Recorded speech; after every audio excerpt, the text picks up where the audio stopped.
If you want to make and close more sales, then one of the most important things that you can do is learn and study and maybe even memorize the 7 most common sales objections that pretty much every customer, every client, every prospect, every lead has inside their minds and is thinking about at some point in the sales process. Now, good sales, marketing, and business professionals know how to deal with these objections and handle them with care when they come up, and they most definitely will. But great sales, marketing, and business professionals, well, they know how to handle and overcome these objections in advance, before the customer, client, or prospect has even had a chance to say them out loud. Like some kind of sales and marketing wizardry. Actually, the truth is, it isn't sorcery at all, it's just strategy. So let me explain. One of the things that drew me to marketing in the first place was the promise of being able to make sales, but without any of the uncomfortable selling part. In other words, allowing my marketing and my messages and my content to do most of the heavy lifting for me in order to influence and to persuade, and of course to overcome any possible objections well in advance. Because rest assured, your customers, your clients, your potential prospects, they do have objections, they do have questions, they do have thoughts and ideas and a ton of concerns. Now, sometimes you're lucky enough for your prospects to tell you their objections directly, so you can craft an adequate and sufficient response to their objection and really get to the root and the cause of the problem. But most people that you'll encounter, well, they simply keep their thoughts to themselves. And so you never really know why they didn't buy or what you could have done differently. Clearly, this is dangerous and very bad for business. So the alternative then is to be well prepared by identifying and sort of setting yourself up for success prior to any kind of sales engagement by outlining the 7 key major objections that pretty much everybody thinks at some point during the process. This not only makes the entire sales process that much smoother and that much faster, but it also makes it significantly easier and therefore more efficient and more profitable. So let me walk you through the 7 most common buying objections now so you'll never be caught off guard again. And it all starts with the very first one, separate. The first and one of the most common objections, and the one that you definitely want to counter in your marketing prior to any sales conversation has ever even taken place, is the separate objection. This is where your customer, your client, your prospect, whoever it is that you're selling to, well, they feel that what you're offering just isn't right for them. They're separate from the situation that you're talking about, and they don't think that it's going to be relevant. The key here is to make sure that you show them that it is relevant by clearly outlining where they're at in their life right now. What are their pains and their problems and their fears and their miseries and all of the negative aspects that they're trying to move away from, and how what you're offering is the perfect cure or solution or antidote to all of that. In order to do this well, you really do need to make sure that you understand your ideal customer avatar, that ideal target market that you're going after, because the better that you understand them, the better you're going to be able to craft sales and marketing messages that are relevant and that do appeal and resonate with them. Another thing you can do is take advantage of a marketing tactic known as a dog whistle. No, not that kind of dog whistle. It's a metaphor. Essentially, what we're doing here is we're using some kind of language or verbiage or words to call the person out that we're actually trying to attract. For example, if you were in the, I don't know, say health or fitness space and you happen to be selling, let's go with a protein supplement, well, you could simply ask, hey, you know how most protein powder tastes like chalk or sawdust? Believe it or not, that simple question is kind of a version of a dog whistle because again, we're clearly identifying the people that we seek to serve, someone who would be interested in protein powder. Typically someone who's interested in some kind of health or fitness. Anyway, naturally you would want to go on and paint a more detailed picture about some of the other benefits inherent in your offer with, in this case, your protein powder, saying maybe the texture or the taste or the flavors or other benefits or supplements that are added to it or whatever it is, but making sure that it's relevant to the people that you're trying to serve. All right, moving on, the next objection is the special objection. The special objection is where your prospect believes one of 2 different things, sometimes a deadly combination of both of them. The first danger is that the prospect believes that you, the salesperson, the business owner, the marketer, whoever it is that's doing the selling, well, that you're special. Now, normally being special is kind of a good thing, but in this case, it's creating a massive gap and a massive divide that the prospect believes they are not going to be able to achieve the same results because you and what you're representing, well, again, it's special, it's different, it's better than what they're after. A second part of that equation is where the prospect feels that they are the reverse of special. We could call it cursed or doomed, or just unlucky. Either way, they believe that even though you've got the case studies and the testimonials and all of the proof in the world, well, they're different and it's just not going to work for them. The solution to both of these cases is really simple. The first of which is to show that you, the person making the offer, you're not that special. You've just got something special that they could benefit from as well. As for them being cursed or doomed or just unlucky, well, this is where you're going to have to barrage them with a preponderance of facts. I don't think I've ever used the word preponderance before. Basically just a whole lot of stuff, telling them case studies and stories and testimonials and giving them examples of other people who were in similar situations that took action, that bought this product or did this service or whatever it is, and managed to get some pretty awesome results. Basically, long story short, you're not special, they're not especially cursed, and you're gonna be okay. All right, the next objection is the scam objection, and this is pretty much the exact opposite of the special. This objection arises when the prospect simply doesn't trust you yet. And honestly, it's kind of hard to blame them. Not because you're untrustworthy, but because the market in large, well, it's got some pretty sketchy stuff going on. Not only does the average customer today see on average between, say, 5,000 and 10,000 different marketing messages, but they've also probably been burned before. This means that they're more cynical, they're more jaded, they're more skeptical, and they're more educated than ever before.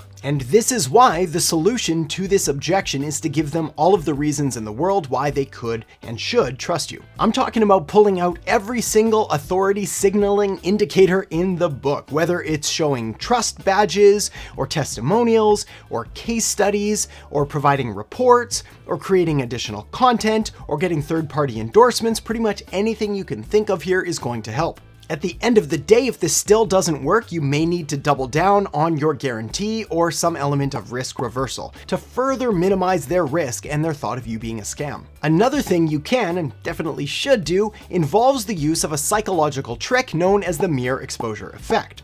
The mere exposure effect simply says that the more often that we see something, the more likely we are to trust it. And this is why going back to good old-fashioned content marketing and simply creating more stuff and putting it out to the market, well, it's win-win for everyone. Okay, moving on to the next objection, which I know is one that I've used myself, and that's just that I'm just too busy. Enter the swamped objection. This is where your customer, your prospect, is just swamped. They're busy, they're overloaded, and they do not have enough time. Whatever the case, the last thing they need is another XYZ or whatever it is that you're selling. The solution here is to really spend some time crafting a case for why now, today, is the very best time ever to do this. Also, you need to do your best to show them that what you're offering is faster and easier than what they may have thought. Not only that, but it also holds the power to make their lives significantly better. Not just in the future, but maybe even as early as today. There's another objection crusher that you can use on this one as well, and that's to show them that doing nothing is actually some kind of action, and that doing nothing by not taking action, yeah, it's getting confusing. Basically, doing nothing by not taking you up on your offer is going to be a worse option, and they're going to end up hurting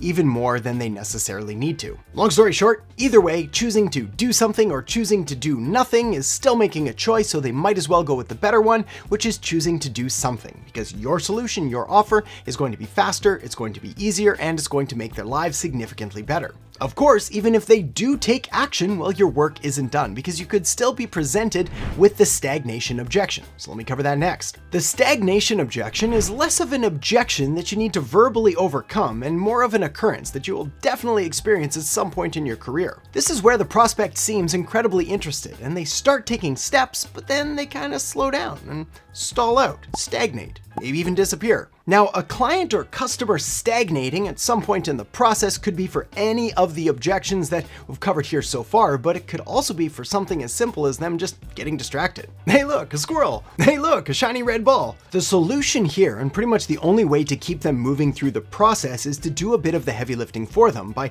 doing your best to eliminate friction or choke points or anything that could distract them or bog them down with unnecessary details. For example, if your sales or checkout process is 3 or 4 steps, well, could you get it down to 2? Or if things aren't working as smoothly as they should be, maybe you could flip things around. For example, making things easier at the beginning by asking simple, short questions in order to encourage and get them to take action quickly. Or you could do the complete opposite by making the sales process even harder at first in order to get that out of the way to keep things smoother running later down the road. The reality is there is no one-size-fits-all customer journey or marketing funnel when it comes to really mapping out your sales process. So the best thing you can do is take a look at the results that you're getting and try to adapt and adjust them accordingly. Basically, finding where people are getting stuck or falling off and focusing there first. All right, the next objection is the savings objection. And this is by far the most common and definitely the most stereotypical objection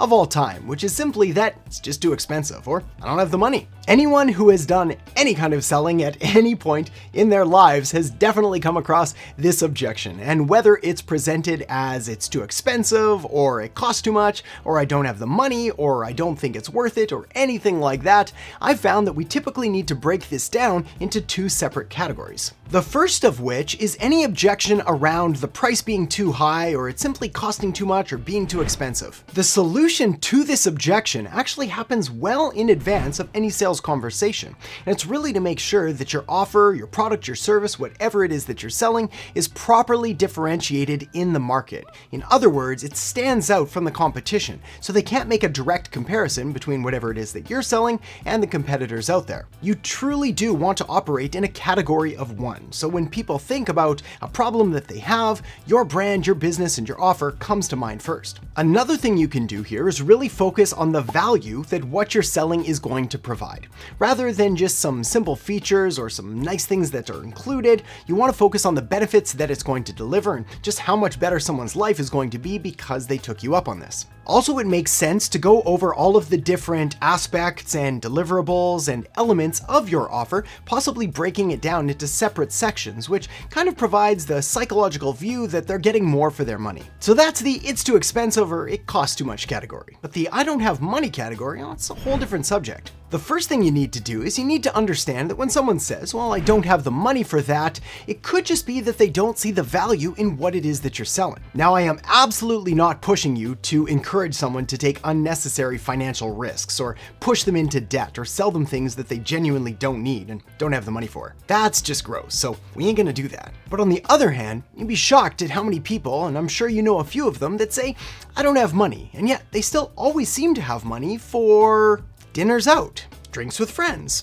vacations, a brand new phone, a new TV, and the list kind of pretty much never stops. So again, the solution here is to highlight and focus on the value that what you're offering is going to deliver. But for those people that genuinely don't have money, well, this is just a case of mistaken targeting, or basically just missing the mark with your marketing and with your messages. If you find that your business is constantly being approached by people that simply can't afford it, well, you do need to take a step back and take a look at your overall branding and positioning and marketing and messages and everything that's going into it to try to figure out why you're attracting this kind of client or this kind of customer and not the ones that could actually benefit from what you're selling. All right, next we have the safety objection, and this one is one of the hardest to overcome of them all. This is because this is the objection where the customer, the client, or the prospect, they feel safe, they feel fine, and they don't necessarily feel pressured or pushed to take any kind of action whatsoever. Plus, it's important to understand that from a psychological point of view, taking action or making a change, no matter how small, is pretty much always more painful than simply staying put and